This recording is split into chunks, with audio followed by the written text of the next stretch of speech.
ਹਰਜੋਤ ਸਿੰਘ ਜੀ, ਪਾਣੀ ਦੀ ਕਿੱਲਤ ਤੇ ਡਰਾਊਟ ਨੇ ਲੋਕਾਂ ਦੀ ਜ਼ਿੰਦਗੀ ਇਕੱਲੇ ਪਾਣੀ ਦੇ ਪੱਖ ਤੋਂ ਹੀ ਨਹੀਂ ਜਿਹੜੀ ਪਰੇਸ਼ਾਨ ਕੀਤੀ। ਪੁਰਾਣੇ ਜਿਹੜੇ ਲੁਕੇ ਹੋਏ ਅਪਰਾਧ ਆ ਉਹਨਾਂ ਨੂੰ ਵੀ ਸਾਹਮਣੇ ਲਿਆਂਦਾ ਆ।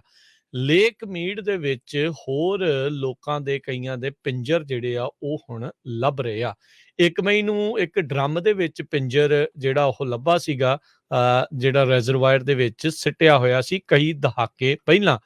ਪੁਲਿਸ ਨੇ ਮੁੱਢਲੀ ਜਾਂਚ ਦੇ ਵਿੱਚ ਇਹ ਕਿਆਸ ਰਹੀਆਂ ਆ ਵੀ 70 ਜਾਂ 80 ਦੇ ਦਹਾਕੇ ਦੇ ਵਿੱਚ ਕਿਸੇ ਦਾ ਕਤਲ ਕਰਕੇ ਇਹ ਸੁੱਟਿਆ ਹੋਇਆ ਹੋ ਸਕਦਾ ਆ। ਕੱਲ ਕਹਿੰਦੇ ਆ ਨੈਸ਼ਨਲ ਪਾਰਕ ਰੇਂਜਰਸ ਨੂੰ ਇੱਕ ਕਾਲ ਸ਼ਨੀਚਰਵਾਰ ਨੂੰ, ਬੀਤੇ ਸ਼ਨੀਚਰਵਾਰ ਨੂੰ ਆਈ, ਜਿਹਦੇ ਵਿੱਚ ਕਾਓਵਲ ਬੇ ਦੇ ਨਜ਼ਦੀਕ ਉੱਥੇ ਪਹੁੰਚੇ ਤਾਂ ਉਹਨਾਂ ਨੂੰ ਇੱਕ ਹੋਰ ਪਿੰਜਰ, ਇੱਕ ਲਾਸ਼ ਜਿਹੜੀ ਉਹ ਲੱਭੀ ਆ। ਕਲਾਰਕ ਕਾਉਂਟੀ ਮੈਡੀਕਲ ਐਗਜ਼ਾਮੀਨਰ ਕਹਿੰਦੇ ਇਸ ਟਾਈਮ ਜਾਂਚ ਦੇ ਵਿੱਚ ਮਦਦ ਕਰ ਰਹੇ ਆ, ਜਿਸ ਦੇ ਵਿੱਚ ਇਸ ਦੇ ਮਰਨ ਦਾ ਕਾਰਨ ਲੱਭਣ ਦੀ ਕੋਸ਼ਿਸ਼ ਕੀਤੀ ਜਾ ਰਹੀ ਆ। ਕਹਿੰਦੇ ਵੀ ਲੇਕ ਮੀਟ ਦੇ ਵਿੱਚੋਂ ਇਹ ਹੁਣ ਦੂਜਾ ਪਿੰਜਰ ਲੱਭਿਆ ਆ, ਲਾਸ਼ ਜਿਹੜੀ ਅਜਿਹੀ ਲੱਭੀ ਆ ਜਦੋਂ ਤੋਂ ਪਾਣੀ ਲਗਾਤਾਰ ਘਟ ਰਿਹਾ ਆ ਡਰਾਊਟ ਦੇ ਚੱਲਦਿਆਂ। ਸੋ 40 ਮਿਲੀਅਨ ਲੋਕ, ਹਰਜੋਤ ਸਿੰਘ ਜੀ, ਜਿਹੜੀ ਕੋਲੋਰਾਡੋ ਰਿਵਰ ਦੇ ਉੱਤੇ ਜਿਹੜੀ ਇੱਥੇ ਵਹਿੰਦੀ ਹੈਗੀ ਆ ਅਮਰੀਕਾ ਦੇ ਵਿੱਚ, ਉਸ ਦੇ ਉੱਤੇ ਨਿਰਭਰ ਨੇ।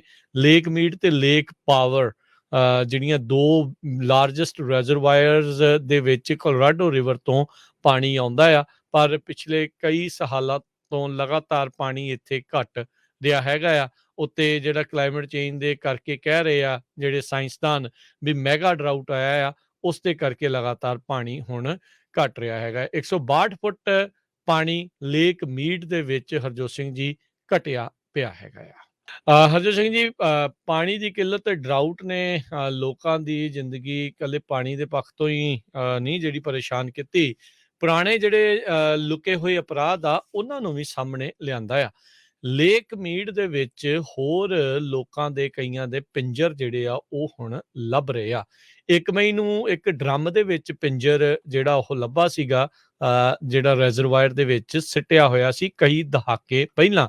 ਪੁਲਿਸ ਨੇ ਮੁੱਢਲੀ ਜਾਂਚ ਦੇ ਵਿੱਚ ਇਹ ਕਿਆਸ ਰਹੀਆਂ ਆ ਵੀ 70 ਜਾਂ 80 ਦੇ ਦਹਾਕੇ ਦੇ ਵਿੱਚ ਕਿਸੇ ਦਾ ਕਤਲ ਕਰਕੇ ਇਹ ਸੁੱਟਿਆ ਹੋਇਆ ਹੋ ਸਕਦਾ ਆ। ਕੱਲ ਕਹਿੰਦੇ ਆ ਨੈਸ਼ਨਲ ਪਾਰਕ ਰੇਂਜਰਸ ਨੂੰ ਇੱਕ ਕਾਲ ਸ਼ਨੀਚਰਵਾਰ ਨੂੰ, ਬੀਤੇ ਸ਼ਨੀਚਰਵਾਰ ਨੂੰ ਆਈ, ਜਿਹਦੇ ਵਿੱਚ ਕਾਓਵਲ ਬੇ ਦੇ ਨਜ਼ਦੀਕ ਉੱਥੇ ਪਹੁੰਚੇ ਤਾਂ ਉਹਨਾਂ ਨੂੰ ਇੱਕ ਹੋਰ ਪਿੰਜਰ, ਇੱਕ ਲਾਸ਼ ਜਿਹੜੀ ਉਹ ਲੱਭੀ ਆ। ਕਲਾਰਕ ਕਾਉਂਟੀ ਮੈਡੀਕਲ ਐਗਜ਼ਾਮੀਨਰ ਕਹਿੰਦੇ ਇਸ ਟਾਈਮ ਜਾਂਚ ਦੇ ਵਿੱਚ ਮਦਦ ਕਰ ਰਹੇ ਆ, ਜਿਸ ਦੇ ਵਿੱਚ ਇਸ ਦੇ ਮਰਨ ਦਾ ਕਾਰਨ ਲੱਭਣ ਦੀ ਕੋਸ਼ਿਸ਼ ਕੀਤੀ ਜਾ ਰਹੀ ਆ। ਕਹਿੰਦੇ ਵੀ ਲੇਕ ਮੀਟ ਦੇ ਵਿੱਚੋਂ ਇਹ ਹੁਣ ਦੂਜਾ ਪਿੰਜਰ ਲੱਭਿਆ ਆ, ਲਾਸ਼ ਜਿਹੜੀ ਅਜਿਹੀ ਲੱਭੀ ਆ ਜਦੋਂ ਤੋਂ ਪਾਣੀ ਲਗਾਤਾਰ ਘਟ ਰਿਹਾ ਆ ਡਰਾਊਟ ਦੇ ਚੱਲਦਿਆਂ। ਸੋ 40 ਮਿਲੀਅਨ ਲੋਕ, ਹਰਜੋਤ ਸਿੰਘ ਜੀ, ਜਿਹੜੀ ਕੋਲੋਰਾਡੋ ਰਿਵਰ ਦੇ ਉੱਤੇ ਜਿਹੜੀ ਇੱਥੇ ਵਹਿੰਦੀ ਹੈਗੀ ਆ ਅਮਰੀਕਾ ਦੇ ਵਿੱਚ, ਉਸ ਦੇ ਉੱਤੇ ਨਿਰਭਰ ਨੇ।